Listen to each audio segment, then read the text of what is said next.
विद्यार्थियों नमस्कार। आज हम आपको भारतीय संस्कृति के मूल आधार विषय में महायान धर्म के सिद्धांतों के बारे में बताएंगे। पारमिताओं का प्रतिपादन तथा बोधिसत्वों का विचार। महायानी ये मानते हैं कि मानव जीवन का परम उद्देश्य बोधिसत्वों की परम स्थिति को प्राप्त करना है। अब हम ये देखते हैं कि ये बोधिसत्व क्या है। बोधिसत्व वह है जो दूसरों के कल्याण के लिए अपना सर्वस्व त्याग देता है। स्त्री व बच्चों का उत्सर्ग कर देता है। अंधे को दृष्टि के लिए अपनी आंखें दे सकता है। भूखे बाघ को अपना शरीर अर्पित कर सकता है। गौतम बुद्ध ने स्वयं बुद्धत्व प्राप्त करने से पूर्व बोधिसत्व के रूप में अनेक जन्म लिए और दूसरों का हित संपादित किया, लेकिन बोधिसत्व के इस आदर्श की प्राप्ति पारमिताओं अर्थात गुणों की उच्चतम प्रकाष्ठा से ही संभव है। इसके लिए सांसारिक जीवन को त्याग कर भिक्षु व्रत ग्रहण करने की आवश्यकता नहीं है, बल्कि गृहस्थ के रूप में भी इस लक्ष्य को प्राप्त किया जा सकता है। अर्थात बोधिसत्व बहुत ही कल्याणकारी मनुष्य हैं जो सब कुछ त्याग करने की क्षमता रखते हों। बोधिसत्व असंख्य हो सकते हैं और कोई भी प्राणी इसे प्राप्त कर सकता है, लेकिन इसके लिए अनेक सीढ़ियों से गुजरना होता है। ये सीढ़ियां इस प्रकार हैं: मुदिता, विमला, प्रभाकारी, अर्चिष्टमति, सुदुर्जा, अभिमुक्ति, दुर्गया, अचला, साधमति एवं धर्म मेघ। अब हम देखते हैं एक शब्दावली बौद्ध धर्म से संबंधित। लोकेतर।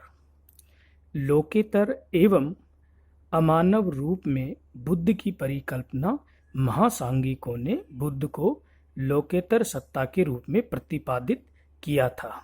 लोकेतर का मतलब लोक से इतर, यानी कि इस संसार से बिल्कुल अलग।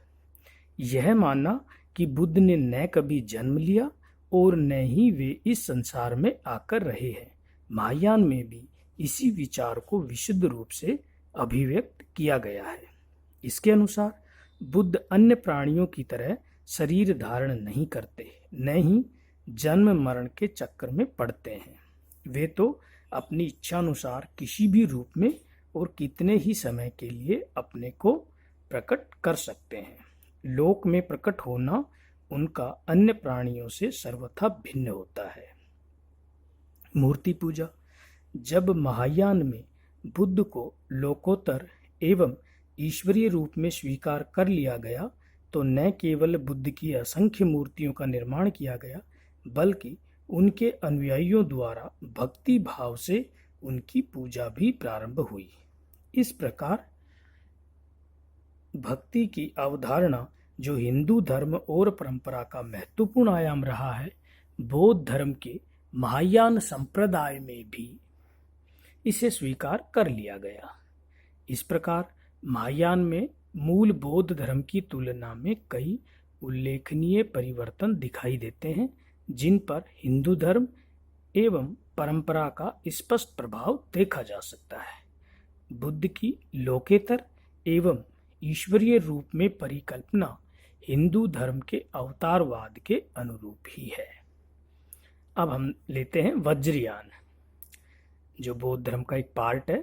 समय के साथ प्राचीन भारतीय चिंतन परंपरा में इस प्रकार के धार्मिक कर्मकांडों, अनुष्ठानों, जादुई चमत्कारों आदि का आविर्भाव भी द्रष्टव्य है, जिन्हें अनैतिक एवं निषेधात्मक लक्षणों के बावजूद मुक्ति के मार्ग अथवा अति प्राकृतिक शक्तियों की प्राप्ति सहायक स्वीकार किया गया।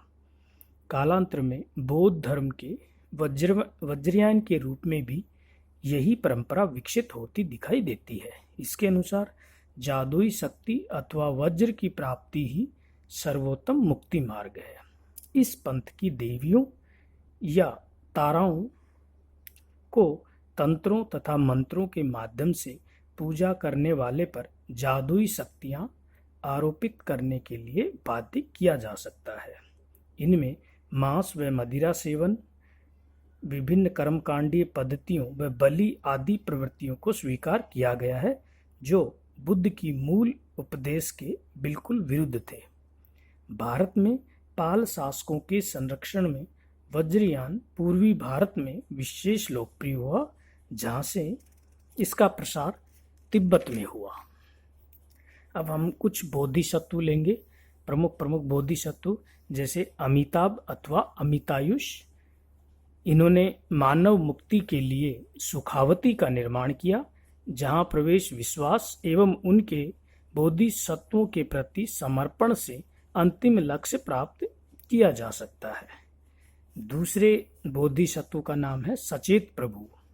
इन्हें पद्मपाणि भी कहते हैं। इनकी सहानुभूति निम्नतम बौद्ध पाप मोचन स्थान अविषि तक सुलभ थी। उनका लोक अकनिष्ठ तथा उनकी शक्ति तारा है। चीन तथा जापान में इन्हें स्त्री रूप में मान्यता प्राप्त है। तीसरे बोधिसत्व हैं मंजूश्री। ये बौद्ध सिद्धांत के ज्ञान मूलक रूप के प्रतिनिधि हैं, समय को बढ़ाते हैं और अपनी कृपाण द्वारा दोषों एवं मिथ्यावाद को नष्ट कर डालते हैं।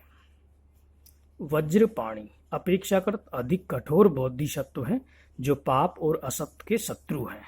इंद्र देवता के समान अपने हाथ में वज्र रखते हैं। अब हम मोटे तौर पर हीनयान एवं महायान में अंतर देखेंगे कि इन दोनों के मध्य क्या अंतर है।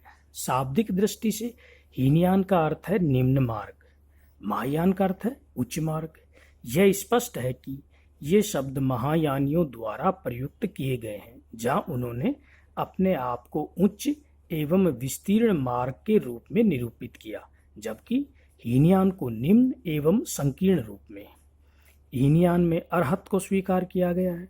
अरहत का मतलब है वह महान पुरुष जिसने ज्ञान प्राप्ति के द्वारा निर्वाण के लक्ष्य को प्राप्त कर लिया, वह जन्म मरण की प्रक्रिया से विमुक्त हो गया है, अर्थात स्वयं के कल्याण के लिए मुक्ति है। जबकि महायान में बोधिसत्व के आदर्श को स्वीकार किया गया है।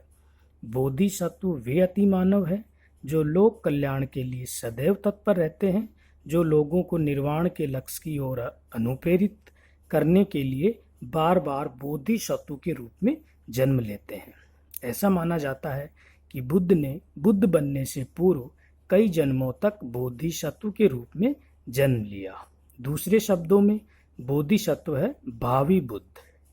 हीनयान में बुद्ध को केवल महान व्यक्ति के रूप में स्वीकार किया गया है, जबकि महायान में वे ईश्वर के रूप में प्रतिष्ठित हैं।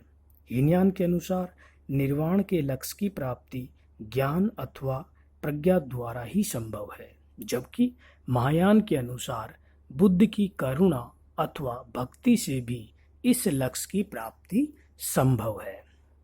हीनयान में निर्वाण की प्राप्ति हेतु संन्यास अपरिहार्य है, जबकि महायान में ग्रस्त के रूप में भी इस लक्ष्य की प्राप्ति स्वीकार्य है। हीनयान सामान्यतः परंपरागत बौद्ध धर्म का प्रतिनिधित्व करता है, जबकि महायान समय के अनुसार हुए परिवर्तनों का प्रतिनिधित्व करता है। तो ये इन दोनों में हीनयान एवं महायान में मोटे मोटे अंतर थे। आज यहीं तक, धन्यवाद।